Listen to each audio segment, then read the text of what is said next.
You love seeing this sort of performance from Trey McBride. And the crazy thing about Trey McBride is his fantasy season could be much, much better, but it's absolutely nuts that he has no touchdown catches for the entire season. But if this being week 12, it's their first week coming out of a bye week, you got to think the touchdowns are going to start coming for McBride because his usage is too elite and his profile and his skills are too elite to catch this many passes and get this many opportunities without getting a receiving touchdown. And we'll add a little asterisk to this because he did get a rushing touchdown earlier in the year. But again, you would think that he'd be catching a number of touchdowns as well. So Trey McBride, I mean, after George Kittle and after Brock Bowers, he's in that mix for the top tight end in fantasy and a huge difference maker for you down the stretch. What? Why are you shaking your head? You're welcome.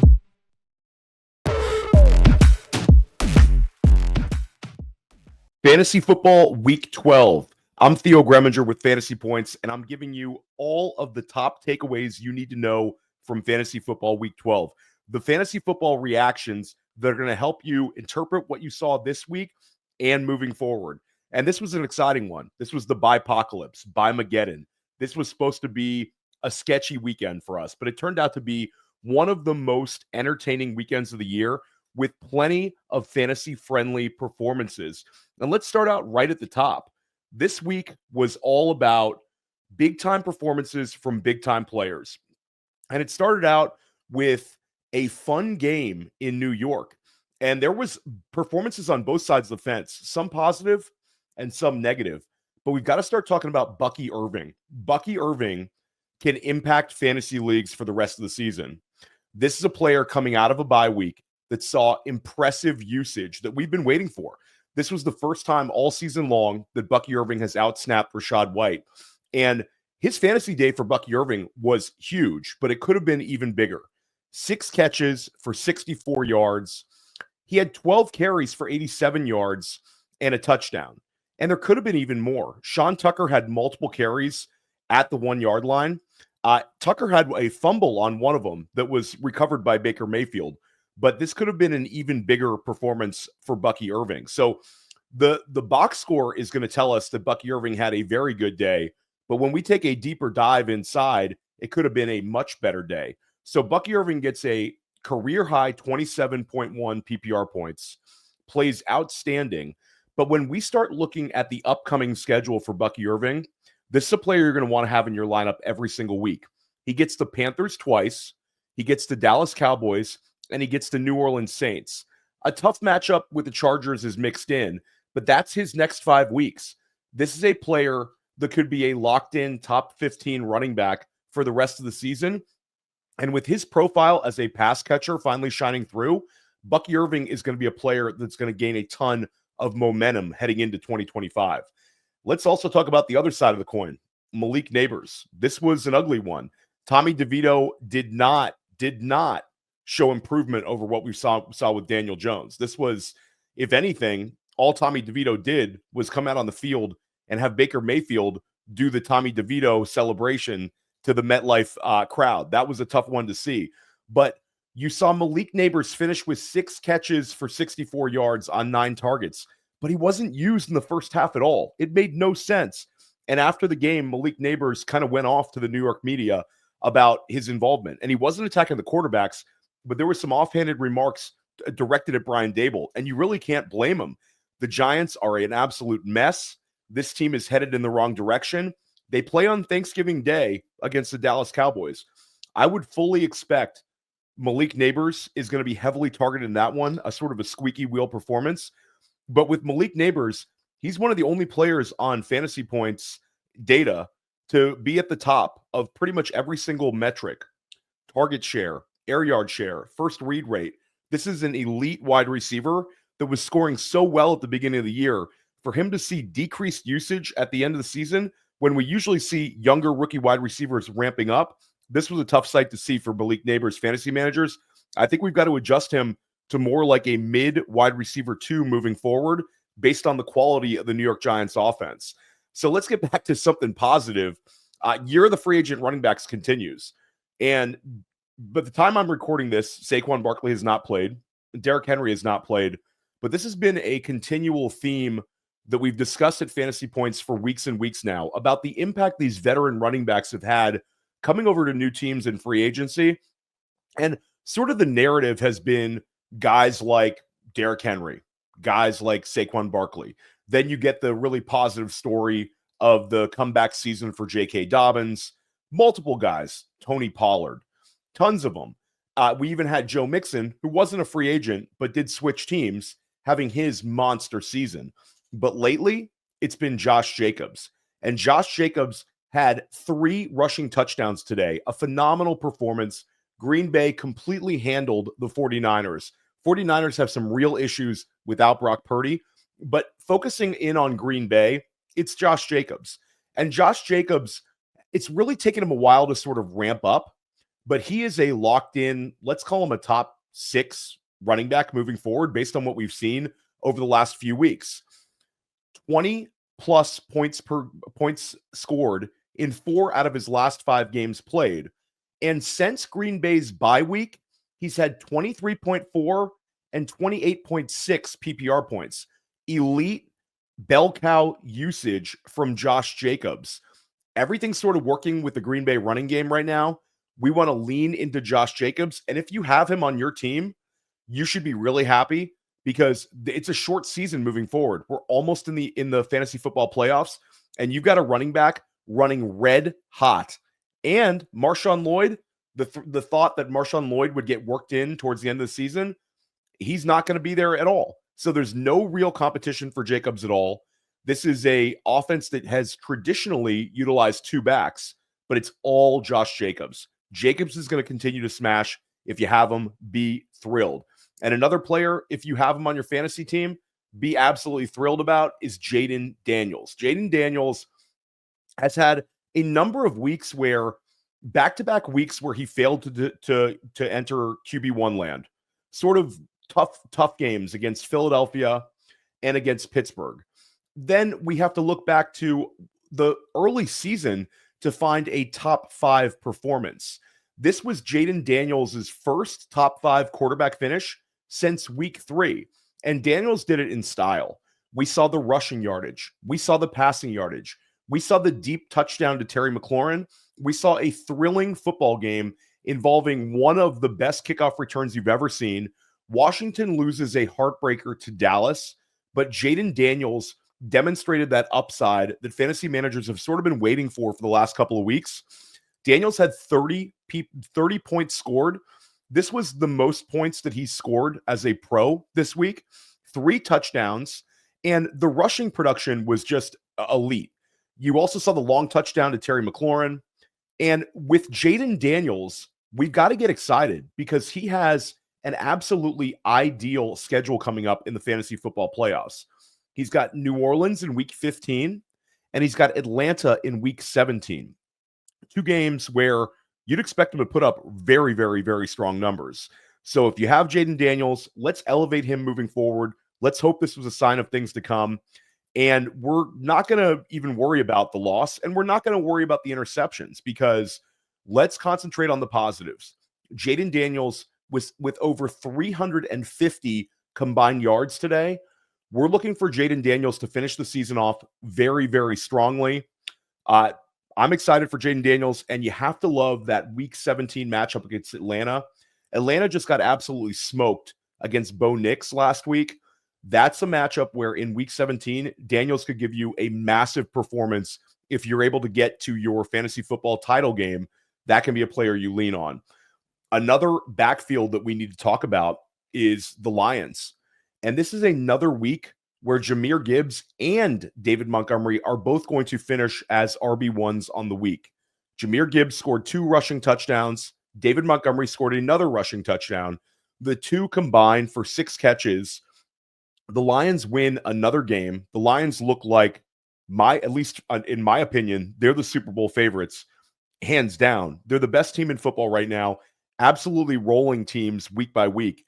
Ben Johnson has continued to produce elite running back scoring numbers. This will be the third straight year where he's had 2 running backs finish inside of RB2 land. But this would be the first time that Ben Johnson has produced 2 running backs who would finish as co-RB1s, which is historic. This would be the first time that we'd have co-RB1s on the same team since 2017 Mark Ingram and Alvin Kamara. What Jahmyr Gibbs and David Montgomery are doing collectively is awesome. And if you're a fantasy football fan, you love seeing this sort of dominant historical performance. And if you have Jahmyr Gibbs on your team, like I do, you're feeling awesome today. Every time you watch Jahmyr Gibbs, it seems like lightning in a bottle. David Montgomery continues to produce as well. This is a really, really fun backfield. And sticking about young players that are really coming on, Jaxon Smith-Njigba and JSN. This is a player that had really started to develop. We saw the absolute smash performance a few weeks back. Then we saw Seattle go to their bye week. So we saw JSN perform very, very well without DK Metcalf, where JSN was able to give you that enormous performance where he had just about his best season that we can remember since he was an Ohio State Buckeye. Gave us the 37-pointer in week 9 with 180 receiving yards, 2 touchdown catches. And then in week 11, we saw him score 21.8 points, but it was very different. We saw the yards per reception number go way down, and it was sort of an ADOT thing where his average depth of target was much lower without DK Metcalf. So we saw a role shift. And when you see a role shift, you sometimes get a little bit nervous. But what this game did, even in a low-scoring environment, we saw JSN put up another big fantasy performance. He scored 19.7 points. So over his last 3 games, 37 points, 21.8 points, 19.7 points. He gets a touchdown catch right near the goal line, a very well-designed play, and that score mattered in a tight game against Arizona. So JSN, I think moving forward, is a wide receiver 1. He's scoring inside of wide receiver 1 land right now. This would be a massive year 2 breakout for a player that was very disappointing last year. Not historically disappointing, but based on where we drafted him, sort of was a player that failed to deliver at ADP. And on the flip side, this year, JSN is one of the best draft picks at ADP. So if you have JSN, you got to love life right now because you have a locked-in wide receiver 1 for the rest of the season. Got to also talk about Trey McBride. Trey McBride is an absolute monster. 15 targets, 12 catches, 133 yards. This was his best game of the season. Trey McBride is just a target monster. Last year, he was the first Arizona Cardinals tight end to get over 100 receiving yards in a game since 1989, and he's done it multiple times over now. This is a player who's also had double-digit receptions several times in his career. This is a guy who's really looking like vintage Travis Kelce when it comes to the profile. You're talking about a player in year 3 of his career that's continually put up big-time fantasy numbers. You love seeing this sort of performance from Trey McBride. And the crazy thing about Trey McBride is his fantasy season could be much, much better, but it's absolutely nuts that he has no touchdown catches for the entire season. But if this being week 12, it's their first week coming out of a bye week, you got to think the touchdowns are going to start coming for McBride because his usage is too elite and his profile and his skills are too elite to catch this many passes and get this many opportunities without getting a receiving touchdown. And we'll add a little asterisk to this because he did get a rushing touchdown earlier in the year. But again, you would think that he'd be catching a number of touchdowns as well. So Trey McBride, I mean, after George Kittle and after Brock Bowers, he's in that mix for the top tight end in fantasy and a huge difference maker for you down the stretch. Continuing on, I got to talk about the Chuba Hubbard performance because Carolina gave an absolute scare to Kansas City today. This was too close for comfort for the Kansas City Chiefs. But for me, the biggest takeaway of the game was we saw Jonathan Brooks play. So this is a player that Carolina selected in the second round of the NFL draft. There's a ton of enthusiasm for Jonathan Brooks. I know in dynasty circles, we've been very excited about him. So there was a little bit of concern, some trepidation from Chuba Hubbard managers coming out of Carolina's bye week. And I had a couple of questions this week about Chuba Hubbard and should we sort of downgrade him? And on School of Scott this week, we discussed it. My show with Scott Barrett. You can watch that right here on Fantasy Points YouTube or Fantasy Points podcast. We've talked about this a little bit as well, but Chuba Hubbard just has such a locked-in performance this year. And Dave Canales talked about it this week that Chuba Hubbard was going to be the guy. This is the starter. But even though we had the coach speak, it's still great to see it on the field. And Chuba Hubbard out-touches Jonathan Brooks 17-2. And Hubbard scored a touchdown as well. So he scored 15 points. This is his 7th game with 15 or more PPR points. If Carolina had a better offense, we'd be talking about Chuba Hubbard as like a league winner. But any way you cut it, Chuba Hubbard is a locked-in, strong, upside RB2 moving forward. Even if Jonathan Brooks works in more, it's still going to be the Chuba Hubbard show for the rest of the season. Got to talk about Bo Nix. Bo Nix continues to shine. The Broncos win against the Raiders. Bo Nix is going to be a QB1 again this week. And Bo Nix is really just been playing great. When this week ends, he'll be somewhere around QB7 on the season. But what's been talked about a lot less than Bo Nix has been the outstanding play of Courtland Sutton. And when it comes to Sutton is very much a high-end wide receiver 2 right now. And he's going to have a number of wide receiver 1 weeks. And since week 7, Courtland Sutton's really gone nuts. He's gone nuclear. You've got the Carolina Panthers game where he scored 17 points, the Ravens game where he scored 23 points, Kansas City game he scored 19, Atlanta he scores 14.8, and then the Las Vegas Raiders game today, 29.7 points. He gets 2 touchdown grabs on 8 catches for 97 yards, gets double-digit targets, and his target totals have just been outstanding. He's had 11 targets, 10 targets, 9 targets, 8 targets, and 10 targets.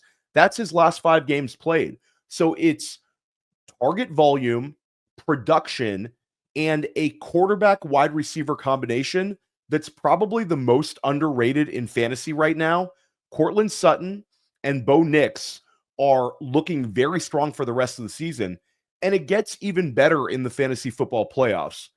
In week 15, they play against Indianapolis, but week 17, they get the Cincinnati Bengals in a potential smash game spot where the Bengals have been a very generous defense to opposing wide receivers and opposing quarterbacks. You got to feel great if you have either one of these players. And then my final takeaway, the Bears lost another close game.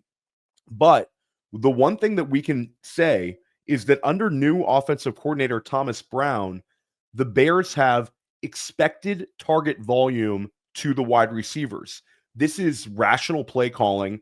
This is utilizing your strengths. And all 3 wide receivers are heavily involved. Rome Odunze, DJ Moore, and Keenan Allen. All 3 of these players have been just target monsters with Thomas Brown. You have a 70+% target share for these 3 wide receivers for the team combined. So they're really dominating. There is not a team out there with 3 wide receivers who have had this many combined targets between a 3 wide receiver set. So DJ Moore today scored his 2nd highest PPR performance of the entire season. Keenan Allen had his best game ever as a Bear. And Rome Odunze didn't score like the other 2, but he's had back-to-back weeks with double-digit targets. So really when it comes down to it, like Keenan Allen was a guy sort of like left for dead by some, and there's some new life there. DJ Moore was another player that was really, really trending down. And again, newfound life with Moore. Moore is actually the least targeted of the 3. He's only had 14 targets over the last 2 games, but he's caught every single one of them. And they've also given him a carry each game. So a manufactured rush attempt for him each game as well. He gets you 26.9 points. Keenan Allen was the one that Keenan Allen, I mean, it could have been an even bigger one. There was one play where it was overturned. He was out of bounds. But you're talking about Keenan Allen getting 15 targets today. And this has coincided with a really strong performance from Caleb Williams. Caleb Williams had a career high in passing yardage today. So this is a team that has lost back-to-back games, but there has been signs of life. And Caleb Williams is a player that he took a lot of heat. There was really rough football for 3 straight weeks coming out of Chicago's bye week. But over the last 2 weeks, there's been a lot of positives. He had 70 rushing yards in week 11. And then this week takes a big step forward with 2 passing touchdowns, 340 passing yards. And he also adds another 33 rushing yards, which is just strong from him. This is the most combined rushing yards he's had over a 2-game period. And it's coincided with the most passing yardage that he's had over a 2-game period. So Caleb Williams trending up. The Chicago Bears wide receivers are trending up. And this is not a good team. This team has a lot of issues, but at least we have expected volume for the wide receivers. We love that for fantasy managers. I'm Theo Gremminger. Make sure you subscribe to Fantasy Points for more videos like this. Make sure you're hitting that like button if you'd enjoyed it. And make sure you're subscribing to Fantasy Points podcast as well. We'll see you soon.